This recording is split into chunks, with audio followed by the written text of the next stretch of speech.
Namaskar to all my dear students. Myself Saloni Singh, your chemistry NEET UG mentor as well as board mentor. की हाल चाल बच्चा लोग, कैसे हैं आप सब आफ्टर सो लॉन्ग?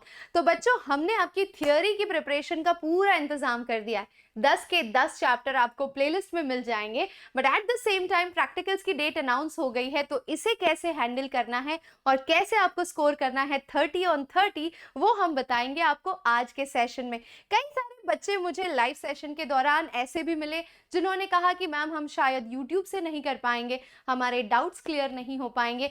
ऐसे बच्चों के लिए क्लास 24 एप्लीकेशन पर हमने सीबीएसई बोर्ड एग्जाम्स के लिए क्रैश कोर्स लॉन्च किया है। जाके नीचे डिस्क्रिप्शन में क्लास 24 डाउनलोड कर लो और इस सेशन में एनरोल होने के लिए आपको कोई भी क्वेरी है तो स्क्रीन पे दिए हुए नंबर पे कॉल कर लीजिए।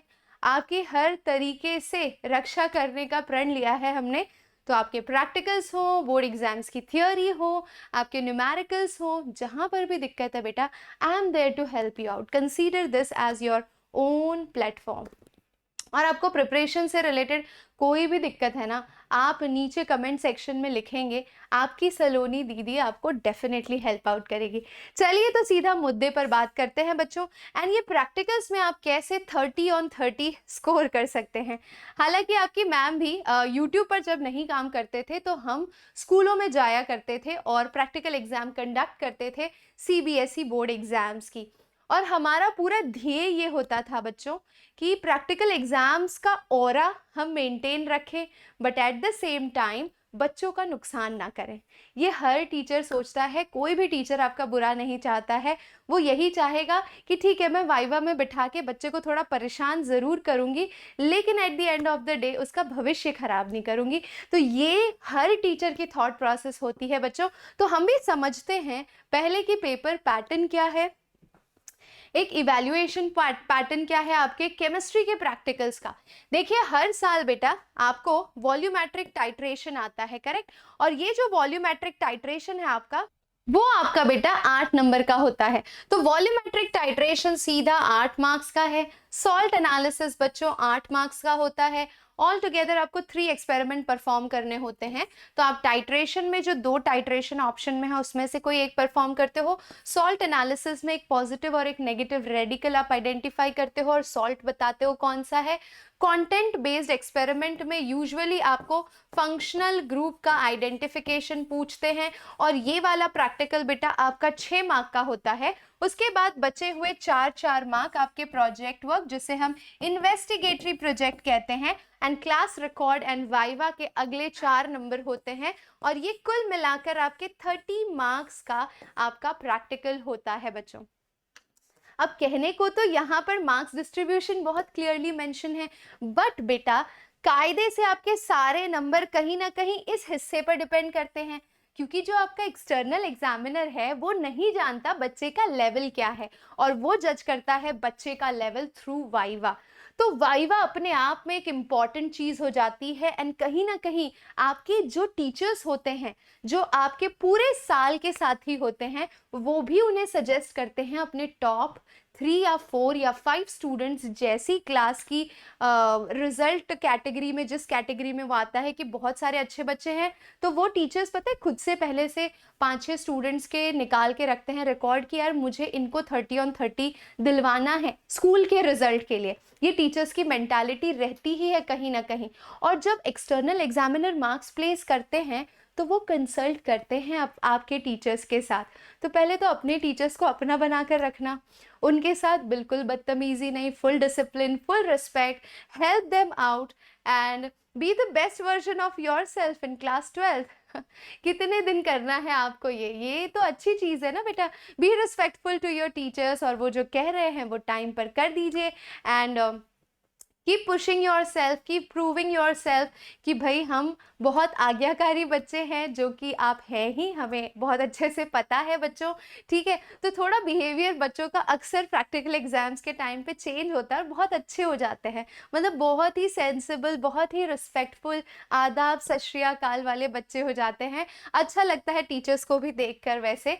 हाँ जी, तो इसमें जो सबसे टफ प्रैक्टिकल जो बच्चों को दिया जाता है वो दिया जाता है सॉल्ट एनालिसिस। बच्चा एकदम परेशान, क्योंकि सिलेबस में देख रहे हो ना कैटायन इतने सारे हैं, एनायन बेटा इतने सारे हैं, अब आइडेंटिफाई कैसे करोगे, कितना याद रखोगे। ठीक है, तो आपने अपने लैब मैनुअल के अंदर लिख के रखा होगा कि this is BaCl2, this is CaCl2 या अमोनियम कार्बोनेट है। ठीक है, ये सारी चीजें आपने लिख के रखी होंगी, NH4 होल ट्वाइस CO3। ठीक है, वहां से आपको ये पता चल जाएगा कि मेरे लैब के अंदर कौन कौन से कैटायन वाले सॉल्ट प्रेजेंट है। समझ रहे हो, अक्सर ये एल्यूमिनियम तो प्रेजेंट होता ही है बेटा। ठीक है, एल्यूमिनियम प्रेजेंट होता है, Fe, निकल, calcium, ammonia, NH4 2+, Ba2+, Sr2+, Zn2+, इनके सॉल्ट बड़े आसानी से लैब में मिल जाते हैं। तो आपको सिर्फ ये ध्यान रखना है बच्चों कि मैं ये जो कैटायंस है और जो एनायंस है इसमें किसको याद रखूं। याद रखने के लिए क्या करना पड़ेगा, पहले मैम से सेटिंग कर लीजिए। सेटिंग इन द सेंस आपको बातचीत करके पूछ लेना है कि मैम हमारी लैब में कौन कौन से सॉल्ट्स अवेलेबल हैं, या फिर जब आपने प्रैक्टिकल किया होगा तो भी आपको ये सिनेरियो सामने आया होगा कि यार ये कैटायंस हैं और ये एनायंस हैं, तो ये पॉसिबल कॉम्बिनेशंस आ सकते हैं, और उन्हीं केसेस के आप स्पेशली कंफर्मेटरी टेस्ट याद रख लीजिए। अब देखो, क्योंकि मैंने खुद बोर्ड एग्जाम का पेपर सेट किया है प्रैक्टिकल का, तो टीचर्स का अक्सर कहना होता है कि जो आपके ग्रुप एनालिसिस है ना, ग्रुप एनालिसिस आता है, वहां पर 0 group, first group, second group, third group, fourth group, fifth group है ना, हर एक ग्रुप में से एक कैटायन वो देने का 100% प्रयास करते हैं। तो हमें हर एक ग्रुप में से हर एक एलिमेंट का, वो एलिमेंट जो हमारी लैब में प्रेजेंट है, उनकी कंफर्मेटरी अच्छे से करके जानी है, या फिर जो सॉल्ट्स आपने अपने जर्नल में लिखी हैं उनके कंफर्मेटरी टेस्ट और उनका एक सीक्वेंस ध्यान रखना है। वो सीक्वेंस कैसा है वो भी मैं आपको बताऊंगी। I am there to help you out, don't worry, बिल्कुल टेंशन वाली चीज़ नहीं है। प्रैक्टिकल खत्म होने के बाद ऐसा लगता है कि यार क्या ही था, बट नंबर बहुत अच्छे मिलेंगे, ये मैं आपको गारंटी देती हूँ।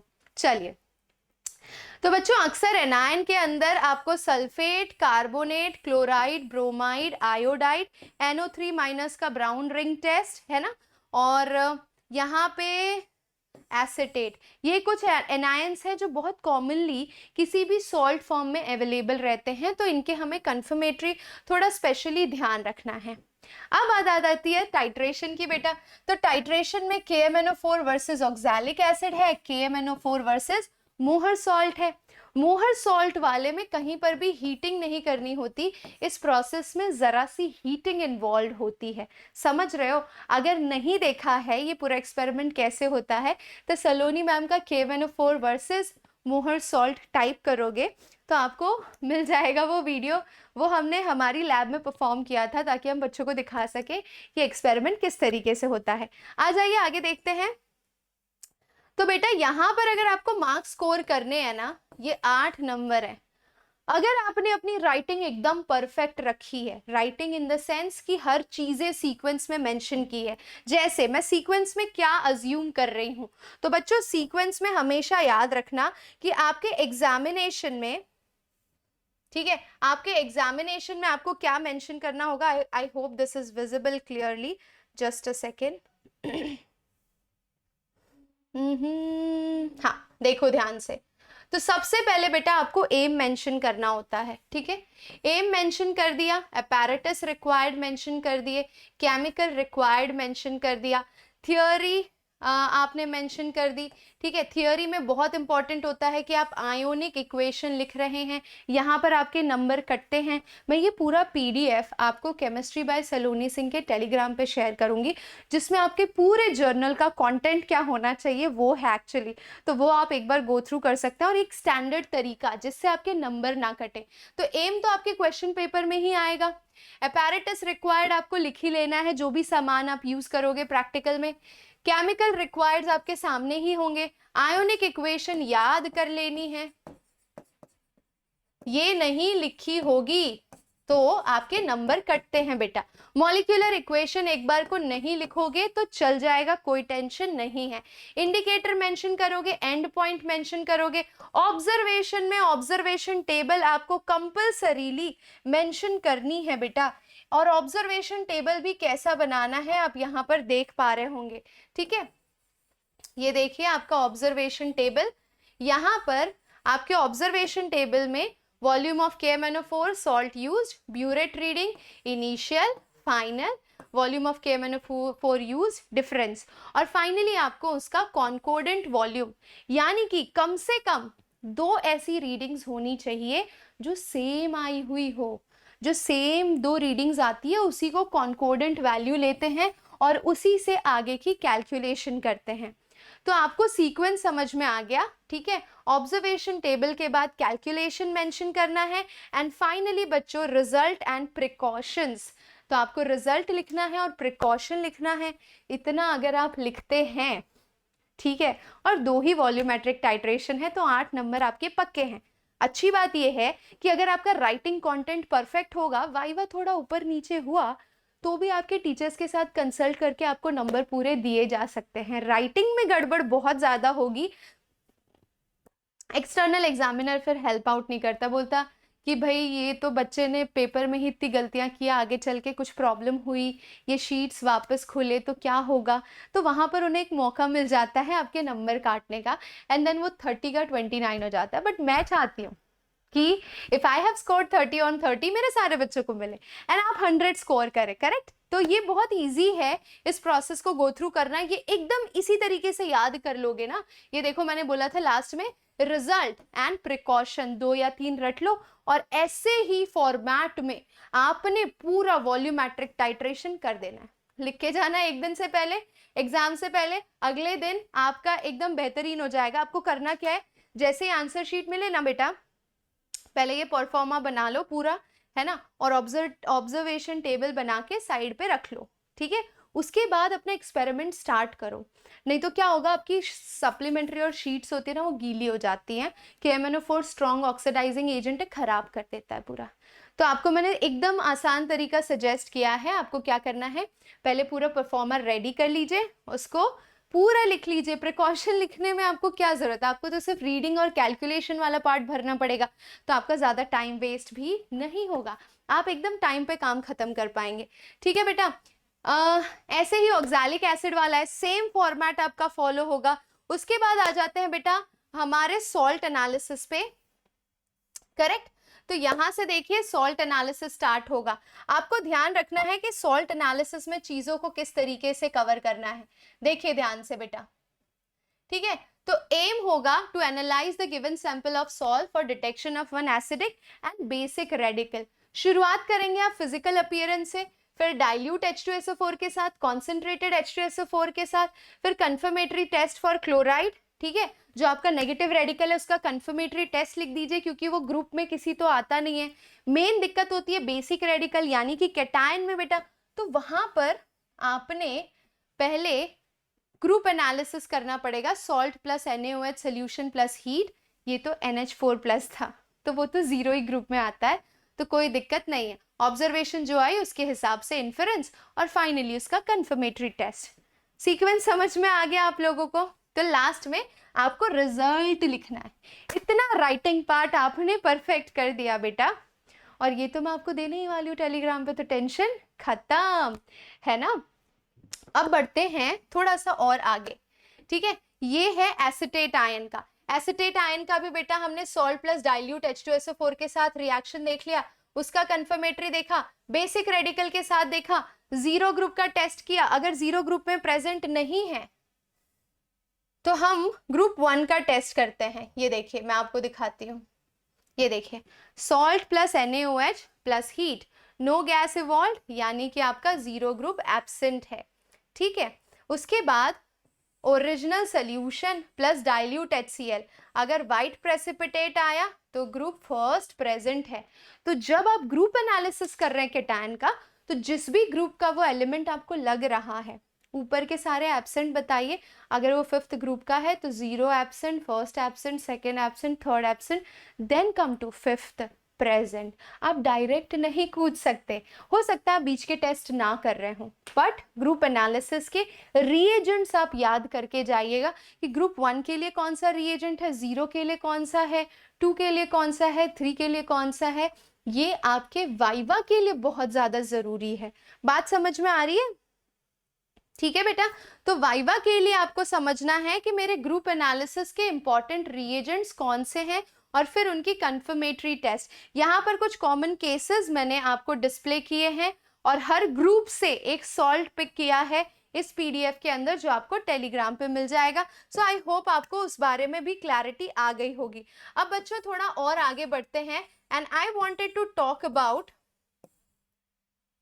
कि ये सब तो ठीक है, ठीक है, मुद्दा असली आता है इन्वेस्टिगेटरी प्रोजेक्ट का। आई होप वो भी आपने रेडी कर लिया होगा, इन्वेस्टिगेटरी प्रोजेक्ट।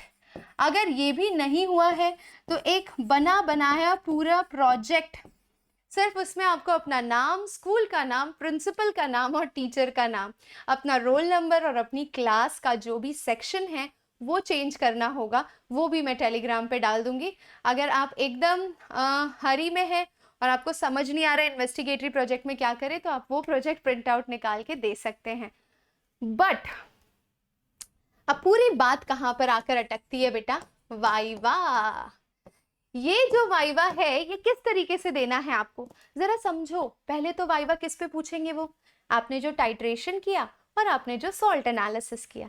अगर आपने इसे लिख के अच्छे से किया है तो आपको बहुत सारी चीज़ें ऑलरेडी पता है, जैसे कि आपको ग्रुप एनालिसिस के रिएजेंट पूछ सकते हैं कि 0 ग्रुप का कौन सा है, फर्स्ट ग्रुप का कौन सा है, आपको जो सॉल्ट मिला वो कौन से ग्रुप का है, समझ रहे हो?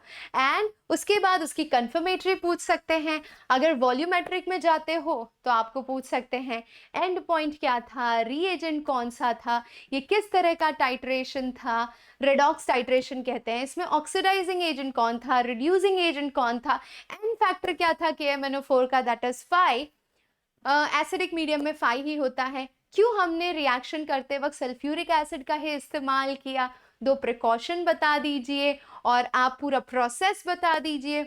इतने से जब टीचर का पेट भर जाता है तो वो ढूंढता है, क्या ढूंढता है बेटा? बहुत सारे बच्चों का वाइवा लेना होता है, तो कुछ तो टीचर्स ऐसे फटाफट निपटा देते हैं, कुछ एकदम जो बच्चा जवाब देता जाता है उसको बिठा के और कुछ देर तक रोस्ट करते हैं।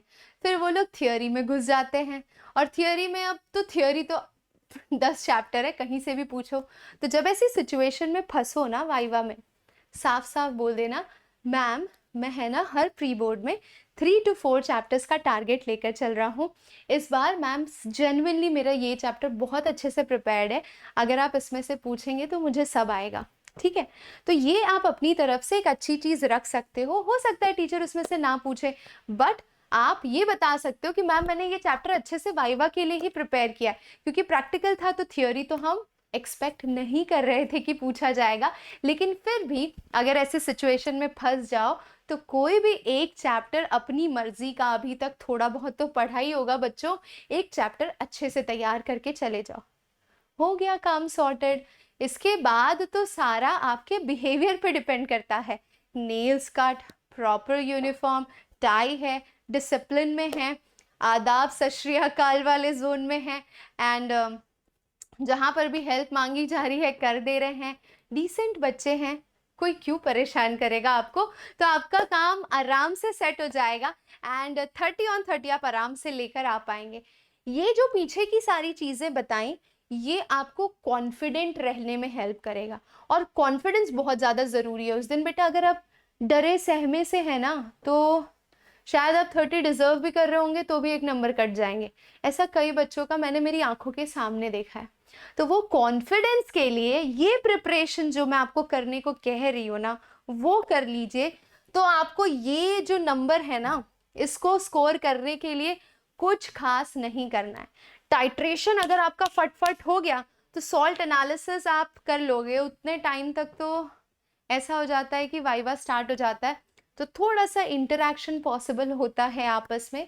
बट ऑल इन ऑल मैं नहीं कहूँगी आपको चीटिंग करने को, आपको जो चीज़ें कही गई है वो अच्छे से करके जाइए। पहला एक्सपेरिमेंट अगर बहुत अच्छे से कर लिया, आपका ऑलरेडी कॉन्फिडेंस बिल्डअप होगा और इसीलिए मैं आपको ये PDF दे रही हूँ। तो जाइए चेकआउट करिए।